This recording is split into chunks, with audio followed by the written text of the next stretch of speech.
Hello everybody, so today I am bringing you the 21st day of the Puzzle Advent Calendar. If you don't know what the Puzzle Advent Calendar is, it's a huge collaboration. There's a link to the next person who's doing the day on the 22nd. It's going to be DJ Cubes, and there's also a link to the playlist down in the description as well.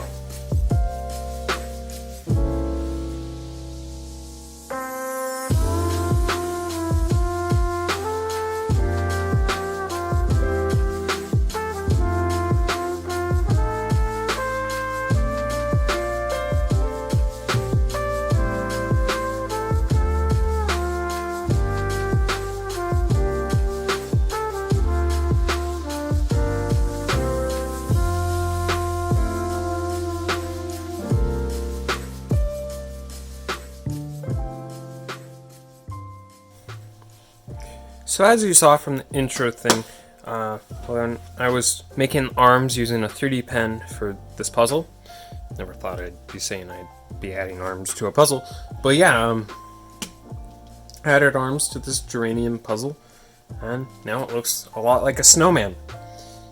So if you don't know what a geranium puzzle is, it is basically a two-dimensional circle puzzle, and it's just a bunch of circles that intersect at different amounts, or different angles and different amounts and whatnot. So this is one of the simplest geranium puzzles there is. It is two circles that have 6-fold symmetry, and they are at like a medium depth of cut.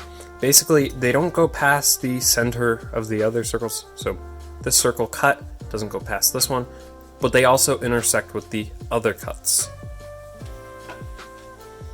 So on this puzzle, you can turn the circles by 60 degrees, 1/6 of 360, and it continues to do that.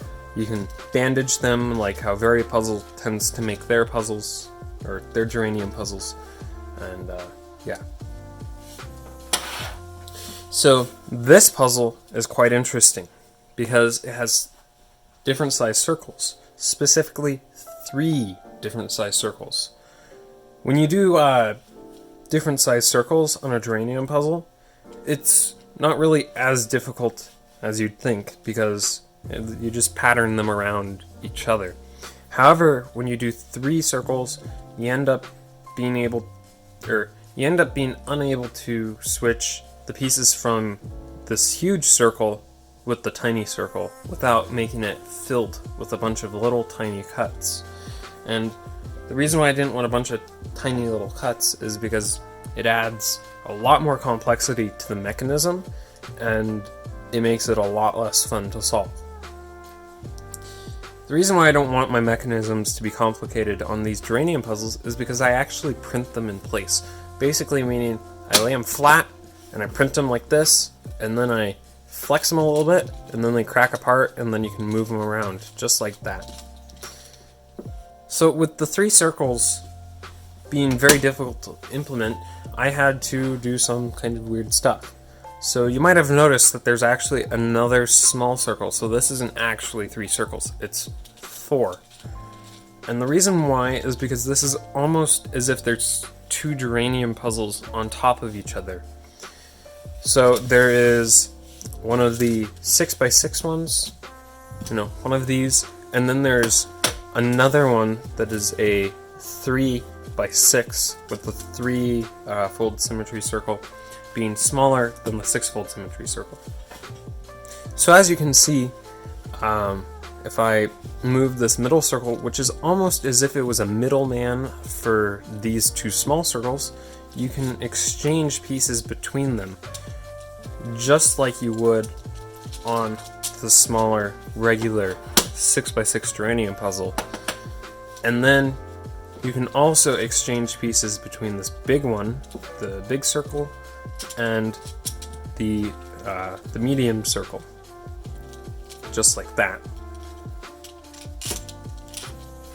Now as you can see that this puzzle is actually starting to shapeshift, and that is because I made this puzzle so it was slightly rounded on the pieces. So it creates an almost spherical-esque feeling shape on the snowman. So you see it's kind of just rounded over, and it makes it look a little bit more snowman-y instead of it just being a flat puzzle like this one.